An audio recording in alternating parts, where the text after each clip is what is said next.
Vous êtes le président, directeur général de Système U, les magasins U, et vous alertez ce matin, on va y revenir dans un instant, les Français se privent, les caddies se vident, vous demandez, vous commandez moins, et c'est les agriculteurs qui pourraient aussi en pâtir. Mais je voudrais d'abord qu'on parte à Nouméa, parce que, on l'a vu, les émeutes, le chaos règne. Vous avez 3 magasins U, me semble-t-il, en Nouvelle-Calédonie.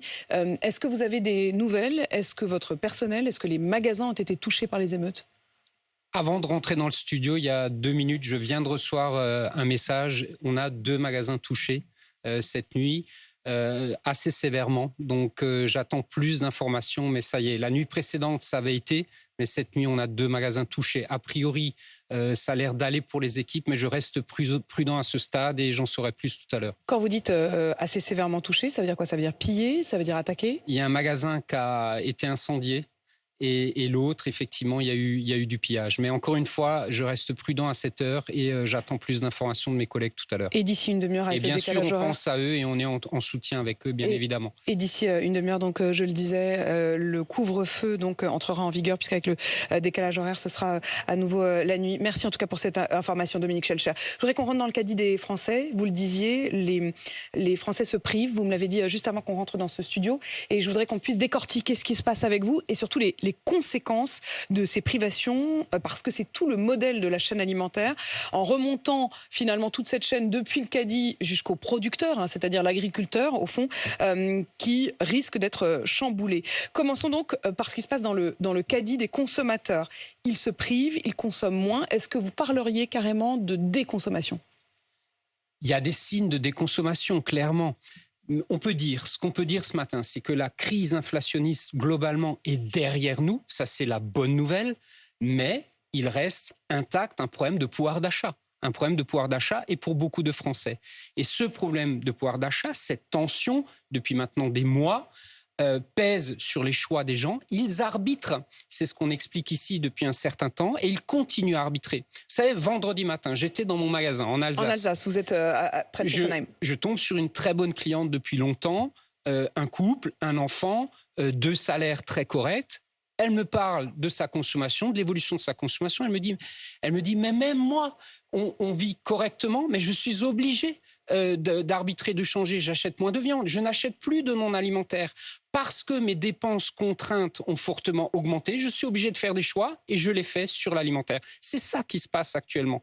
Donc, effectivement, il y a des choix qui se font. On apprenait aussi ce matin, et j'en parlais sur RMC, que les crédits à la consommation sont désormais utilisés pour boucler les fins de mois. C'est-à-dire jusqu'à présent, c'était plutôt pour des projets ponctuels, un peu exceptionnels, l'achat d'une voiture, des travaux. Désormais, c'est aussi pour des plus petites sommes, mais parce que, mois après mois, ça dégringole.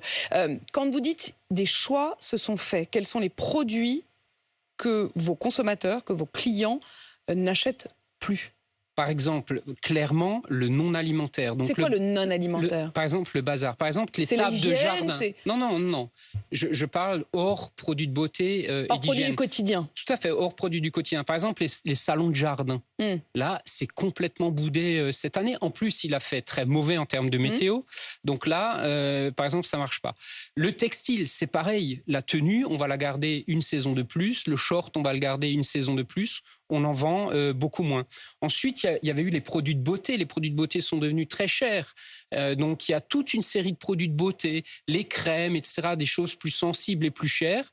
Elles sont boudées. Je recite ce chiffre. Au-delà de 3 €, c'est pas moi qui le dis, c'est les panélistes. Au-delà de 3 €, les produits se vendent moins, par exemple. Donc c'est une sorte de frontière. C'est-à-dire les 3 € sont comme un déclic.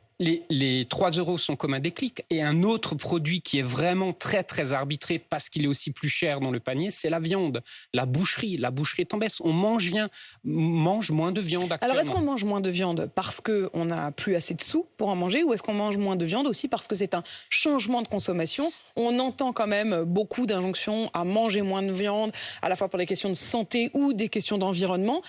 Quelle est la part dans les choix qui sont faits par les Français, des choix contraints par des problèmes de revenus, de pouvoir d'achat, et des choix parce qu'on modifie ses habitudes. Le flexitarisme, puisque c'est comme ça que ça s'appelle, s'est installé depuis maintenant plusieurs années. D'ailleurs, la filière viande prône même le flexitarisme. Mais ce qui a donné un coup supplémentaire ces derniers temps, ces derniers mois, c'est clairement... Le flexitarisme, c'est manger encore de la viande, mais moins. Voilà. Mais le pouvoir d'achat a coupé les achats d'un certain nombre de Français. Par contre, et c'est ça qui est intéressant, et c'est tout le paradoxe français actuellement, ce week-end, le week-end de l'Ascension, a été extraordinaire dans les magasins, disons-le.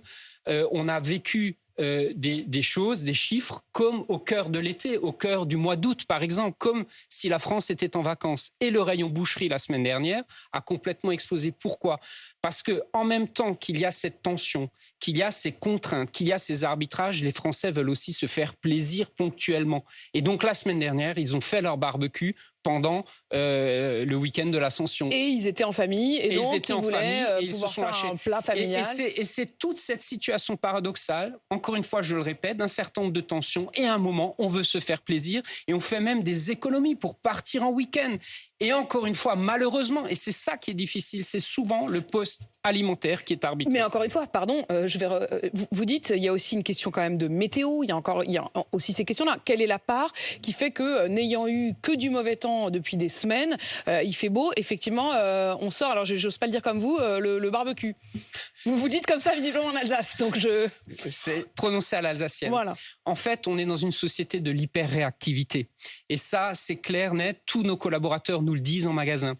Les gens réagissent au soleil du matin, à une émission culinaire le mercredi soir à la télé, à un événement... Vous voulez dire qu'après Top Chef, vous avez des ventes le lendemain qui explosent ? Après Top Chef, si dans la recette, il y a un ingrédient particulier qui est un peu moins connu... Vous allez avoir la demande le lendemain ? On va avoir la demande le lendemain. On est dans l'hyper-réactivité, surtout, qu'elle soit bonne, qu'elle soit négative. C'était le cas la semaine dernière. Et ça, c'est positif au bout du compte. Les prix ont continué à augmenter. Alors l'inflation, globalement, moins, mais sur certains produits, on a regardé là cette semaine, Caprice des Dieux, par exemple, est un produit qui a pris plus 6% en un an. C'est 19 centimes par mois. C'est normal, ça ?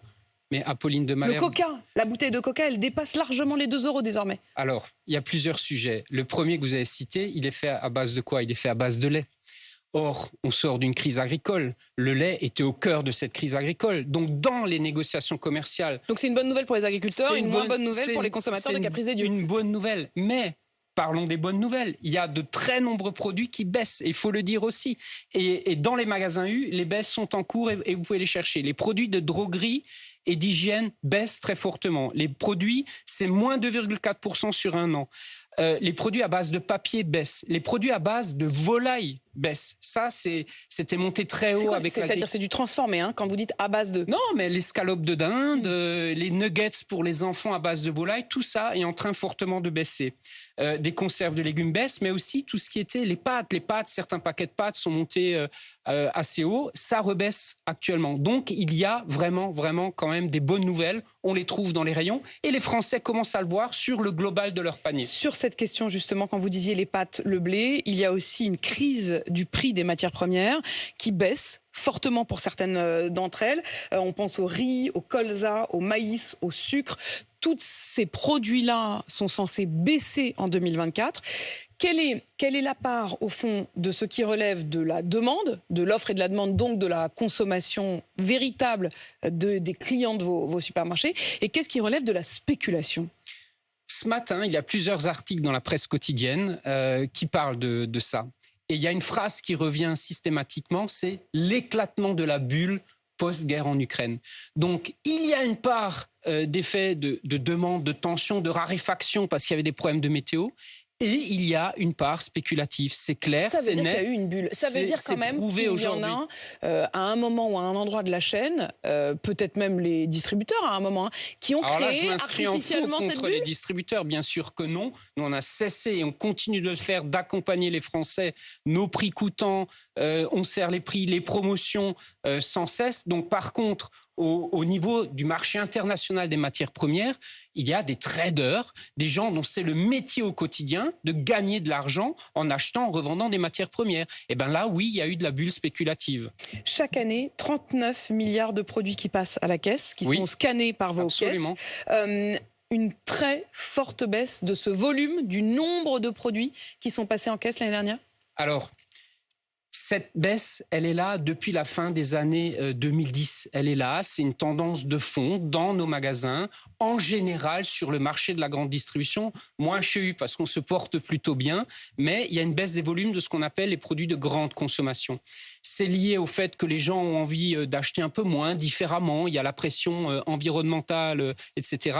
Ça s'est un peu accru ces derniers temps sous le coup de l'inflation. Et depuis le début de l'année, au global marché, oui, c'est en baisse de plus de 2% en volume. Ça veut dire que c'est quoi ? C'est 800 millions de produits en moins ? C'est à peu près, vous avez raison, sur l'année 2023, le chiffre précis, c'est 800 millions de produits en moins passés dans le scan des hôtesses de caisse, des hôtes de caisse dans nos magasins. Je voudrais qu'on tire ce fil de la consommation jusqu'aux produits agricoles.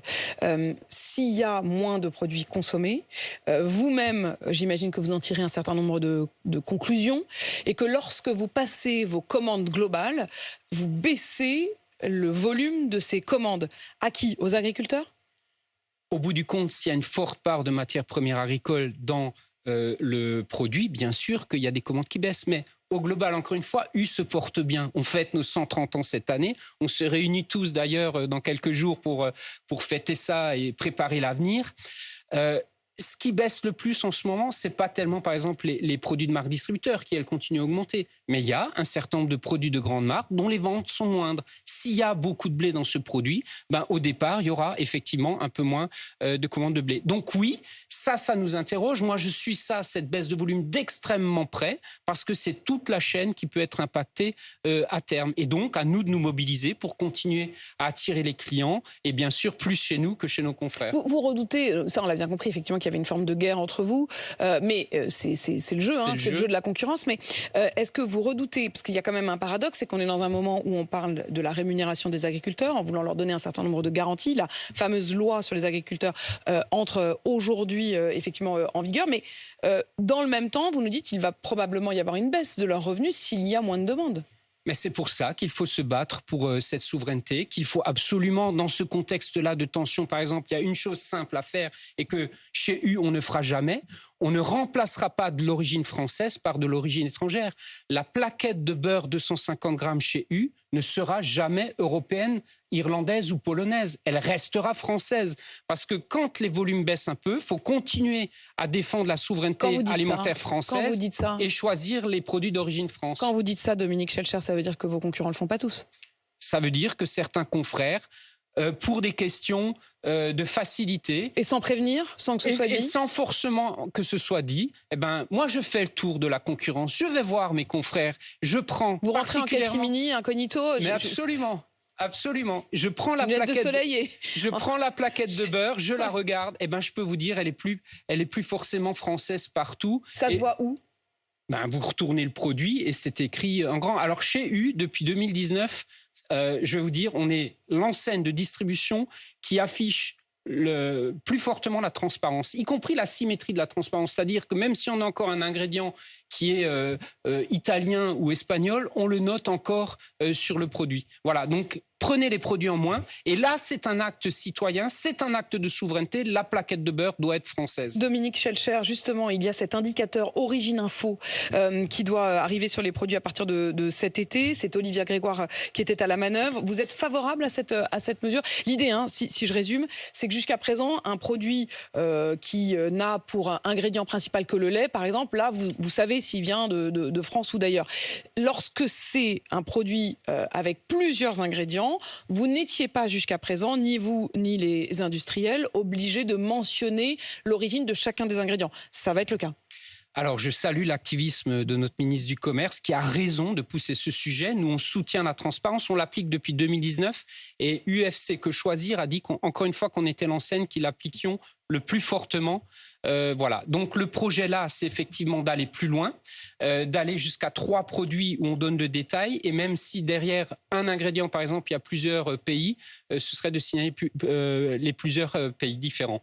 Donc on est en discussion finale, là, aujourd'hui même. Ça va se manifester comment ? Vous avez un peu l'idée ? Parce qu'on parle éventuellement du modèle un peu du Nutri-Score, visuellement. Alors ce sera par un QR code. Ce sera par un QR code. Compliqué ça. Mais oui, mais quand vous avez plein de choses à dire, c'est quand même le plus simple. Donc il y aura un QR code. à terme doit apparaître sur les produits. C'est pas un petit drapeau ou les petits drapeaux des pays? Non, voilà, c'est un peu... Voilà, mais il faut trouver des solutions. La technologie, vous savez, les Français utilisent très largement leur smartphone. À chaque fois, le Nutri-Score, c'est visuel, c'est évident. Et pour aller très vite, au départ, ce sera sans doute sur nos sites de e-commerce où il y aura toutes les informations en ligne. Donc on y travaille, c'est en train de s'être bouclé. Il y a encore des petites discussions avec le cabinet ministériel.